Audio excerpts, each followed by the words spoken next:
Risco de terceiros hoje, né, pessoal, é um tema que a gente está lidando aí bastante, né? Já desde a abertura a gente veio falando desse tópico, a gente está vendo, né, o quanto é importante hoje você se preocupar, né, com o risco. Mas antes da gente falar de risco de terceiro, eu vou falar um pouco sobre risco, o quanto que essa disciplina hoje é importante dentro da área de cyber, o quanto que a área de cibersegurança e segurança da informação hoje tem que lidar com a disciplina de risco. E nós temos aqui o Luciano como curador desse painel, trabalhou aí nesse tema e vai fazer as considerações iniciais sobre esse assunto. Por favor, Luciano. Obrigado, Graça. Obrigado a todos aqui. Um prazer estar aqui hoje, né, participando desse painel. É sempre uma honra fazer parte do Security Leaders, um evento que, sem dúvida nenhuma, agrega demais para o nosso mercado aqui, né? E um ponto que, como a Graça colocou, acho que antes da gente chegar no risco de terceiros, a gente falar um pouco de risco no contexto geral, e é onde, inclusive, eu, né, sou o responsável pela toda a disciplina de riscos de cibernéticas, que agora já veio AI, já veio fraude, já juntou uma série de coisas ali. Mas o porquê, né, de ter uma área especializada e dedicada para o tema? Porque não basta a gente fazer o trabalho de CISO que a gente vinha fazendo, identificando vulnerabilidades, e cuspir um relatório gigantesco, muitas vezes chegava para o executivo aquele negócio que ele não entendia nada. Então, a tradução, né, automática que a gente teve que fazer nesse mundo nosso de cyber foi colocar num contexto de risco. E aí isso implica não só pegar a vulnerabilidade, mas entender qual que é a ligação daquilo que foi identificado com o contexto de asset que a gente tem, né, dentro de casa, né? Então, putz, aquele material, aquele asset, aquele ambiente, ele realmente é vulnerável, não é? O que eu tenho atrelado além disso? Eu tenho um BIA, eu tenho um Business Continuity implementado, né, realmente atualizado ali junto com as áreas de negócio?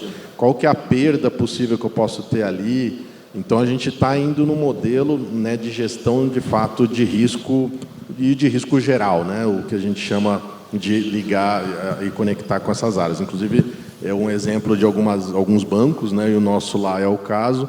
Eu faço parte da segunda linha de defesa, eu já nem fico na operação, justamente para poder me dedicar a esse monitoramento.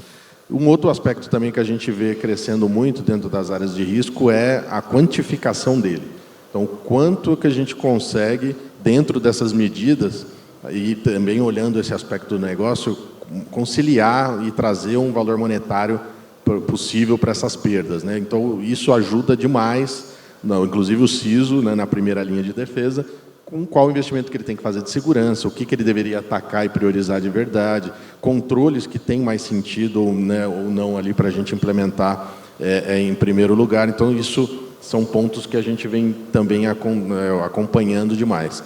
E uma das coisas que a gente trabalha muito nas áreas de risco é a taxonomia de riscos, né? O quanto que a gente quer ter de critérios para definir e mapear esses riscos e, ao mesmo tempo, ligado a essa taxonomia, o quanto que a gente consegue atrelar ali os controles, né? Então, mapa de controles de risco é um tema que a gente vem fazendo muito forte nessa área. E é onde até muitas ferramentas de mercado já fazem isso, né? Eu acho que aqui até algumas aí vocês devem conhecer muito bem, como ServiceNow e outras, têm isso muito forte. E esse mapa de risco é o que a gente faz a conexão com a realidade da primeira linha. Então, ali a gente consegue ter visibilidade clara de coisas que não estão bem e que a gente deveria atacar. E uma delas que a gente vê, né, nos últimos 2 anos aí, com aumento crescente e destacando demais, é justamente o risco de terceiros. Perfeito. Muito bom. Você tocou em vários pontos aí importantes. Vamos esmiuçar um pouquinho. Fábio, medir o apetite ao risco de forma prática e alinhada ao negócio é um primeiro passo, porque não adianta você, às vezes, só, né, usar frameworks, usar o que você tem de referência no mercado, porque você tem que trazer isso para a realidade, né, do seu negócio, né? Então, medir esse apetite de risco, qual é o desafio? Acho que Alô. Agora sim. Bom dia. Obrigado pelo convite, Graça. Eu que agradeço, diretamente lá da minha cidade, né? Aí. Vocês estão todos, Rio, Salvador, Recife, todo mundo aqui prestigiando o nosso painel. Muito obrigada. Sempre um prazer. Bom, falando de apetite a risco, tá? Eu acho que o desenho que precisa ser feito inicialmente é você conseguir mapear, né, os riscos que estão permeando ali a parte de cibernético e você levar isso para o board ou para algum conselho executivo para que eles façam a avaliação final, né, e dê ali o apetite a risco se eles aceitam ou não aceitam o tipo de risco cibernético.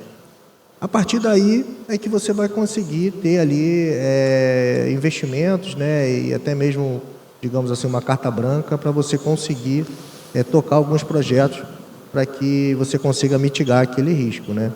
A partir do momento que você consegue mapear um risco cibernético e você botar ele de repente num nível alto, como por exemplo, né, então você automaticamente já gera um plano de ação para você ter uma mitigação daquele risco. Então, acho que o primeiro passo, sim, é a gente conseguir mapear esse risco, transformar ele de forma que você apresente perdas, né?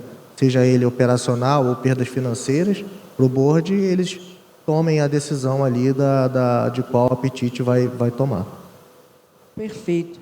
Pessoal, já começou a chegar perguntas para a gente dar uma esquentada, porque painel antes do almoço é um painel desafiador, né? Então, eu vou esquentar aqui. O Anderson já mandou uma pergunta aqui. Cadê o Anderson Dias? Anderson, boa. Eu vou inverter. A gente ia falar, Anderson, sobre os riscos de terceiros, mas no final. Mas esse tema, ele acaba que atropela um pouco. Loner, você é da Ocean Pact, né? Como conseguir levantar os riscos de terceiros, a importância suficiente para não contratação ou suspensão de contratos em casos mais graves? Boa pergunta. Obrigado, bom dia a todos. Uma honra estar aqui com vocês. Veja. Difícil, né? Por mais que você crie parâmetros, crie vários procedimentos, questionários pequenos ou grandes, você sempre vai ter que trabalhar com o seu feeling baseado no negócio e o quanto esse feeling versus o negócio pode gerar impacto para a empresa. Eu diria que não é fácil, porque às vezes você pode mandar um questionário para um terceiro, para um prestador, para uma empresa que vai prestar um serviço. Ele pode botar sim, não. E eu já tive um caso que a pessoa colocou sim, quando eu fui validar era um não. Aí você tem que contar também com a destreza e com o bom senso do parceiro. Às vezes ele responde sim porque ele quer fechar o negócio, mas de fato ele está respondendo aderente ao que você de fato pediu para ele responder. Então, um dos pontos que a gente procura executar por mais que você crie um protocolo bom, com várias perguntas que são bem pertinentes para proteger o seu ambiente, você tem que, de fato, validar se a resposta que foi provida vai de acordo com o que você aceita para o risco da sua empresa. Agora, a pergunta dele é muito interessante e a gente que vem discutindo isso ao longo de vários security leaders, é muito difícil, às vezes, você realmente colocar para o negócio a inviabilidade da contratação daquele terceiro por conta da vulnerabilidade. Mas o que muitos estão dizendo é o seguinte: você precisa deixar isso muito bem documentado, né? Olha, aqui passou pela due diligence, a gente detectou, e tem algumas empresas que ainda estão tentando trabalhar, né, assim, priorizar, né, quais os terceiros mais críticos e talvez com aqueles ali fazer um trabalho, catequizar, talvez até para ele não entender que é uma auditoria, que é uma invasão do negócio, você poder estabelecer alguma metodologia, alguma maneira de você até ajudá-lo a desenvolver em alguns pontos alguma maturidade. Eu estou vendo que você está concordando, porque o Bradesco tem feito isso. Justamente, Graça, nós temos feito esse trabalho lá e, de fato, tem um efeito muito positivo, né? Você puxar esse fornecedor, principalmente os críticos, né, qual é a importância de você estar lá e tendo mais acesso às coisas que ele opera ali para o seu dia a dia, inclusive de ter acesso ao ambiente, ter acesso aos sistemas, de forma que você estabeleça o que a gente chama de control monitoring, né? Então, essa central de controle é o que dá base suficiente para a gente chegar para o negócio e dizer, olha, isso aqui tem um grau de risco, né, fora do nosso apetite, e com base nisso a gente precisa tomar alguma ação. E também, aí um ponto importante que você comentou, Graça, é como que a gente documenta isso, né? E uma das formas principais da gestão de risco é justamente deixar claro para o board, dentro de uma governança de risco, os riscos que foram assumidos, né? Então, tem riscos assumidos, o tamanho do apetite que você quer, quais estão fora, quais que estão dentro, e essa limitação de apetite, inclusive, discutida com eles, né? Só complementando uma coisa que nós estamos adotando lá, Sim. de fato, na RFP, quando é preenchida, já tem o disclaimer dizendo, olha, você será avaliado e poderá sim passar por alguns questionamentos com relação ao que for pertinente para o negócio. Perfeito. Então, todos os clientes que têm vindo para nós, como prestadores, eles estão cientes que, para chegar ao processo de conclusão de uma aquisição, de um contrato, ele vai ser avaliado. E isso pode ser penalizado a ponto de gerar um cancelamento de contrato.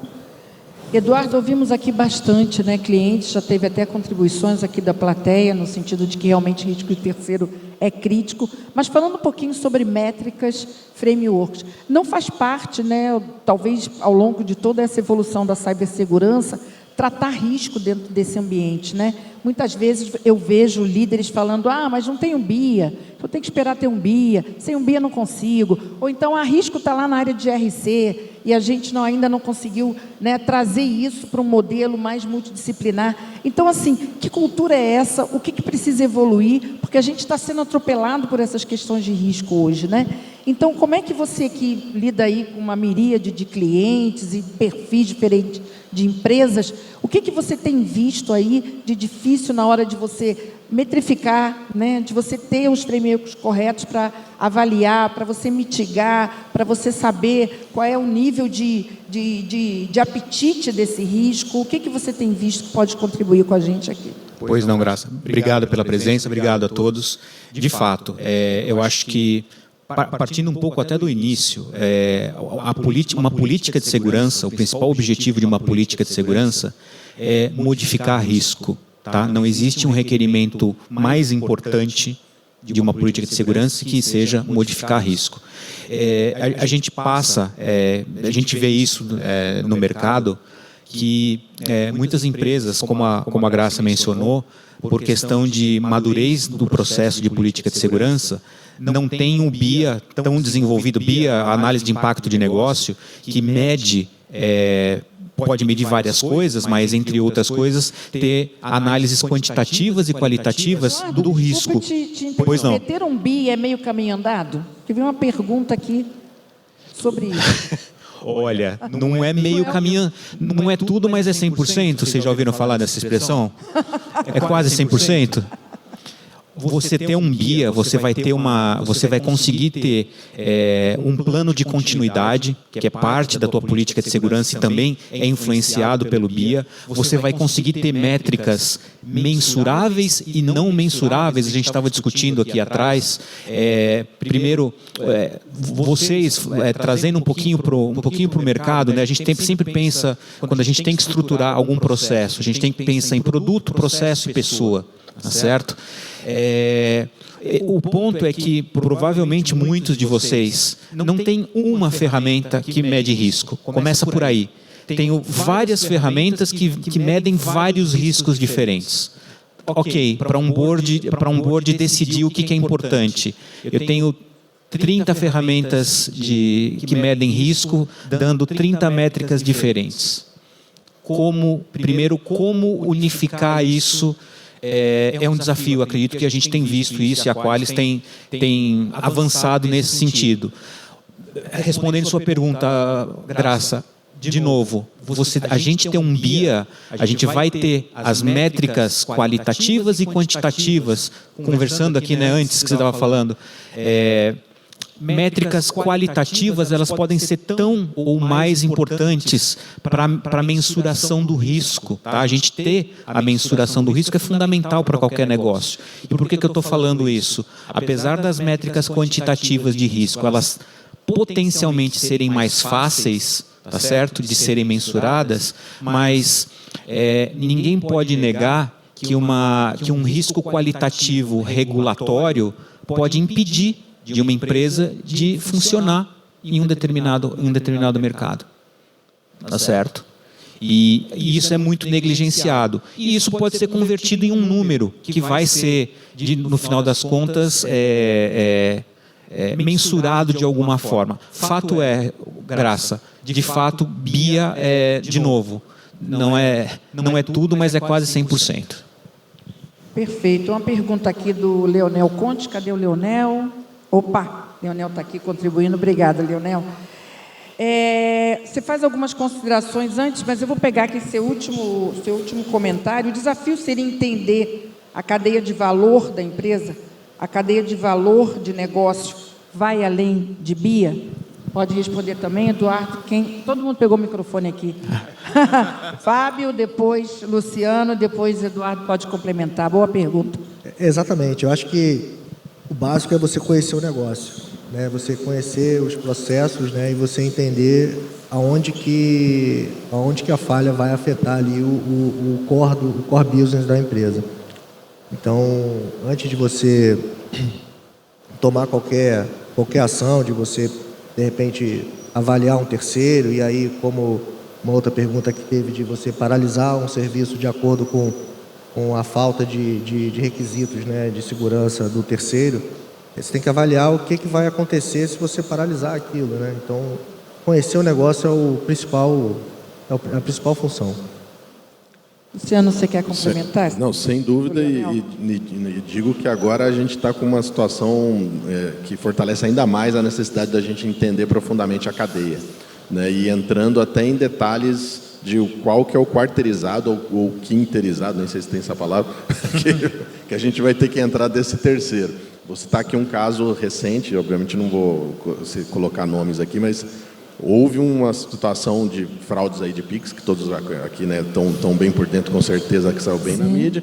E um caso recente que aconteceu foi com um meio de pagamento autorizado pelo Bacen, que tem um cliente de agro muito grande, e esse cliente usa um white label para ser o front-end dele. Invadiram e conseguiram, né, algumas credenciais desse white label, que chegou nesse vendor de agro, que fez algumas transações indevidas ali. Por sorte, essa fintech estava muito preparada e acabou segurando essas transações. Mas para ver o nível de granularidade que a gente está indo. Então, é nesse aspecto que a gente, como gestão de risco, né, tem que aprofundar e entrar cada vez mais no terceiro. Complementar, Eduardo? Queria fazer uma pergunta aqui para o auditório. Boa. Quantos de vocês na política de segurança têm um BPC feito? Levanta a mão. BPC é Business Continuity Plan. Fundamental a gente ter no nosso plano de continuidade de negócio, que é um tema que faz parte da política de segurança, a gestão de terceiros. Tá certo? Acho que, enfim, a gestão do terceiro ela pode impactar o negócio, fazendo com que o negócio vá à bancarrota. A gente estava discutindo aqui no backstage anteriormente. Exato. O Glaucio Riani, do grupo Profarma, cadê o Glaucio? Opa, ali. Ah, gostei, hein? Essa técnica aí de acender o celular me facilita aqui.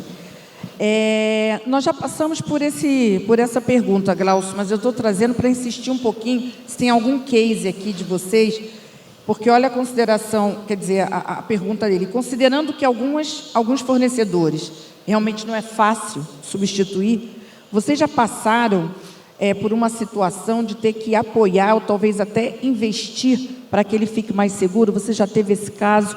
E que desafio você encontrou? Eu comentei rapidamente sobre a auditoria, que alguns já comentaram sobre isso, que às vezes quando você detecta, mas ele é tão importante para o negócio, que você tem que ter uma estratégia para ajudar esse parceiro, né, esse terceiro a evoluir, você encontra ali um desafio, às vezes, e uma resistência por parte desse terceiro. Você teve algum caso? Nós temos um caso, e ele é um caso contínuo, real.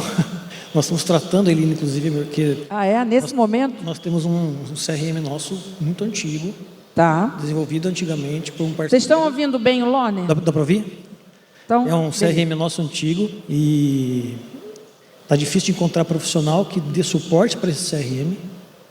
Nós já começamos a criar um novo para ver se consegue supri-lo, mas a tendência de você desligar ele ainda vai demorar um certo tempo, porque, de fato... a gente não consegue mais mensurar qual vai ser o impacto se nós tirarmos ele do ar imediatamente. Ou se tiver uma parada por causa de algum problema técnico, a gente também tem esse problema. Então, para nós, tem sido um desafio, porque de fato a gente tem um caso real de que a gente tem que, além de prover técnicos nossos, que começaram a entender um pouco desse produto, desse CRM, entender um pouquinho da linguagem dele como um todo, para tentar entender qual é a lógica de como ele funciona para suportar até que a gente consiga entregar um novo CRM e então pensar no desligamento. Então está bem árduo lá. Graça. Até complementando aqui, eu tenho visto no mercado, né, quando a gente vem falando do tema de TPRM, lá no banco a gente vem falando isso já há algum tempo, nos últimos meses. Uma das coisas que a gente viu em alguns fornecedores, tem empresas que estão investindo até no nível de qual software de EDR, qual software de proteção no computador ali do BPO vai ter, né, e ele vai ter controle sobre isso. Então a gente vê que tem um nível de investimento alto até nesse aspecto de infraestrutura. Você quer complementar, Edu? Quero. Esse, na verdade, é o dia a dia da Qualis, tá? A gente ajuda as empresas a mensurar esses riscos. Foi falado um pouco de pessoas, né? Eu falo um pouco do lado de produto. Às vezes a gente pode usar os próprios produtos da Qualis, enfim, que tem no mercado, para a gente quantificar essa urgência e essa importância dos sistemas, que às vezes as empresas, por falta de não ter um BIA, por exemplo, não sabem o quão crítico, o que é mais crítico para eles. Às vezes o que é mais crítico, por exemplo, uma política de segurança pode dizer que é um ataque de ransomware. Isso tem prioridade máxima frente a todas as outras prioridades que uma empresa possa vir a ter. E uma ferramenta pode te entregar essa visão de associada de um risco de um ativo que vocês podem ter, ou sob o ponto de vista da própria ameaça. Acredito que ninguém negligencia hoje em dia uma ameaça de ransomware, por exemplo. Marcos Reis, da Mastercard. Já falamos também, mas vou trazer para insistir em cases. Eu gosto de cases. Como vocês veem o poder de veto da área de segurança na contratação de fornecedores antes da assinatura da parceria? Alguém tem um case nesse sentido? Fábio. Bom, eu acho que se implementar uma gestão de riscos na cadeia de suprimentos, fica um pouco mais fácil de você conseguir impedir uma contratação que não esteja aderente com segurança da informação. Eu acho que o ponto é você colocar tudo isso com requisitos funcionais e não funcionais dentro de uma RFP, e você trazer também o jurídico para junto dos suprimentos para te dar um apoio nesse sentido. E aí sim, eu acho que você consegue impedir ou até mesmo você pontuar que aquele fornecedor tem algumas deficiências em segurança e você, de repente, dá a oportunidade de que ele melhore a sua postura, né, para poder participar do Mas esse processo. poder de veto, como ele colocou, ele não é muito fácil, né, de ser negociado, né, Fábio? Não. É um pouco difícil, porque você tem que entender o que o fornecedor representa para a área de negócio, né? Se ele for um fornecedor, por exemplo, exclusivo, aí você não tem como ter um poder de veto. Você pode ali ajudar para que ele melhore a postura de segurança, né? Aí é um passo atrás, né? Conhecer o negócio e entender o que o fornecedor está sendo envolvido naquela contratação. Uma coisa que a gente tem feito lá em casa em determinadas situações, quando o segurança não pode vetar, ou quando o segurança pode vetar, mesmo tendo o poder de voto de vetar, a gente leva para um comitê. Executivos, alta gestão, escalabilidade, com certeza. Escala o problema, né? Segurança negou. Por qual motivo? A, B, C, D. Explica para todos, traz uma linguagem de negócio, não tecniquei somente. Não vou negar o parceiro porque ele não tem boas partes de segurança. Não, traz um contexto de negócio, do que pode impactar para o negócio consequentemente, e aí delibera dentro de um comitê, porque não é só segurança. A segurança apontou, que foi, eu acho, talvez o ponto decisor, mas houve uma deliberação em comitê. Adicionalmente aqui também, sem dúvida nenhuma, comitê, né, ter uma cultura de risco, né, e compartilhar muito bem isso com a área de negócio. Primeiro que a gente tem que deixar claro que o risk owner, né, o dono do risco, é a área de negócio. Até pode ser TI em algumas situações, mas normalmente vai ser a área de negócio. A gente tem que deixar isso claro. Mas um aspecto que a gente tem feito lá e que tem dado muito certo é criar alguns sabores de serviço que ele possa consumir. Né? Então, a gente cria alguns pacotes, vou dar um exemplo aqui, vou pegar uma contratação de um BPO de call center. Eu vou ter lá 2 opções que ele vai poder utilizar, que a gente sabe que está segura, que tem os pacotes necessários, tem os controles necessários, e aí, se ele estiver dentro de um dos 2, a gente já sabe que é transparente, vai ser efetivo, não vai ter problema. Na terceira opção, aí é submeter para um comitê de risco, entrar com a assunção de risco e tentar trazer aí um pouco da quantificação, né, que a gente vem falando aqui. Essa visão de valor monetário da possível perda é importante. Perfeito. Mais uma pergunta aqui do Davi Lima, da Serasa Experience. Cadê o Davi? Me ajudem, Leo. Ah, está ali. Fácil ali de localizar, está aqui na frente. Eduardo, tendo uma empresa que atende uma grande quantidade de clientes com diversos tamanhos e setores, como seguir de uma forma flexível na visão de segurança e de risco? Quer dizer, o que está trazendo é o seguinte, quer dizer, você pode colocar ali todos os frameworks, você pode estabelecer todos os modelos, mas muitas vezes você tem um negócio que tem uma variedade muito grande de perfis, né? O que você tem visto? Como é que se pode flexibilizar, mas sem comprometer aí a questão da segurança? Bom, a gente tem visto algumas práticas de mercado, onde eu vou falar primeiro o que a gente não é efetivo, tá? A gente tem visto por conta da, estou falando sempre da parte de ferramentas, tá? Ferramentas que fazem a comparação do seu risco da sua empresa com uma empresa do mesmo segmento, tá? Eu explico por que eu não sou adepto a esse cenário. Por quê? Primeiro, as políticas de segurança, elas são confidenciais, sempre. Então, o seu coleguinha do lado nunca vai saber o que você tem dentro de casa. Certo? E segundo, ferramentas que fazem esse tipo de comparação, você nunca garante o universo dos ativos que estão sendo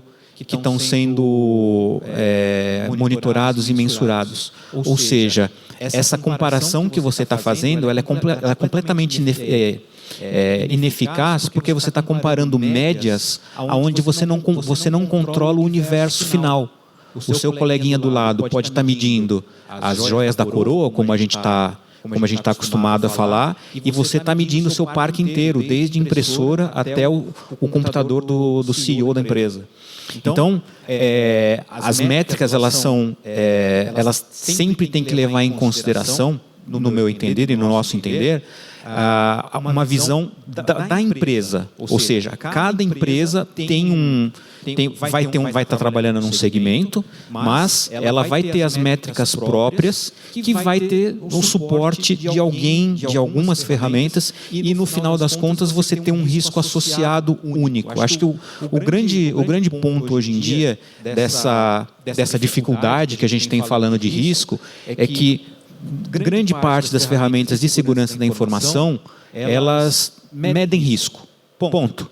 Agora, como você unifica risco? Acho que esse que é o ponto. Como é que eu tenho um único ponto que eu consigo falar, tá bom, tá ruim, de acordo com o apetite de risco para a minha casa, ou para o cliente X, para o cliente Y e para o cliente Z.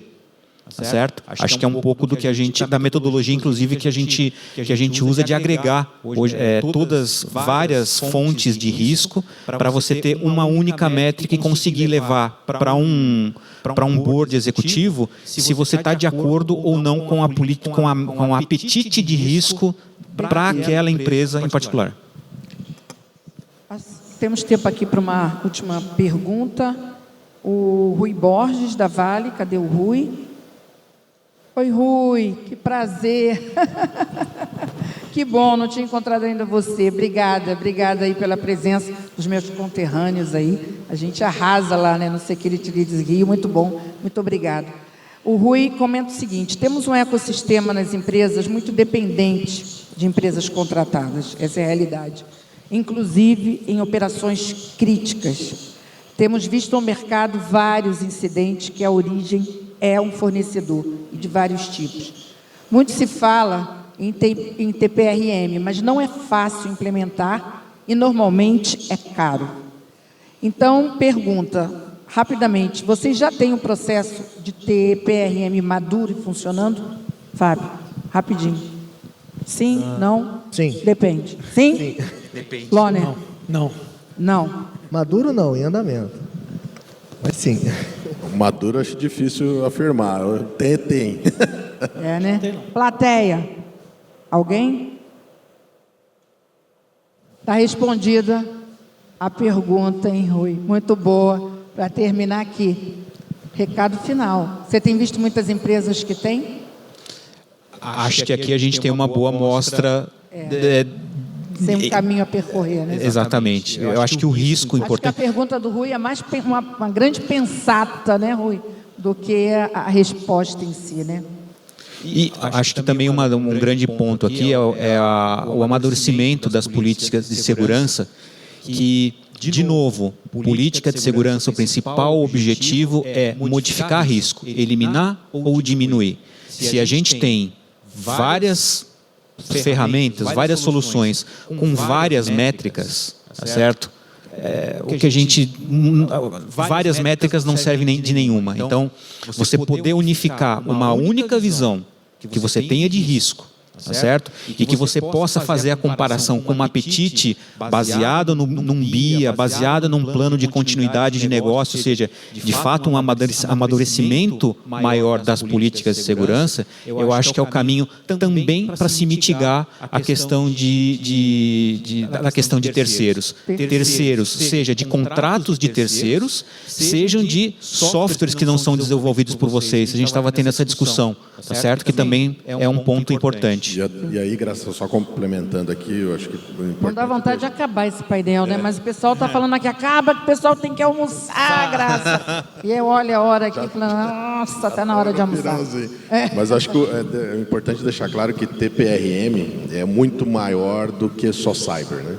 E a gente tem, até consultorias grandes, às vezes se confundem quando a gente vai discutir o tema. Ah, não, é só o TPRM, está falando de cyber. Não. Tem um contexto muito mais amplo e eu acho que é nisso que muitas empresas acabam pecando. Perfeito. Pessoal, obrigada. Eu acho que nós aqui, painelistas, vamos bater palma para vocês, porque foi uma contribuição excelente aí da nossa plateia. Palmas também para os nossos painelistas aqui. Pessoal, obrigado por vocês terem paciência aí. Eu sei que painel assim antes do almoço, né, é um pouquinho complicado, mas vamos à tarde aí continuar com os nossos debates aqui na nossa plenária, tá bom? Muitíssimo obrigada, bom almoço, nos vemos. Obrigado, pessoal. Obrigado, pessoal. Obrigado.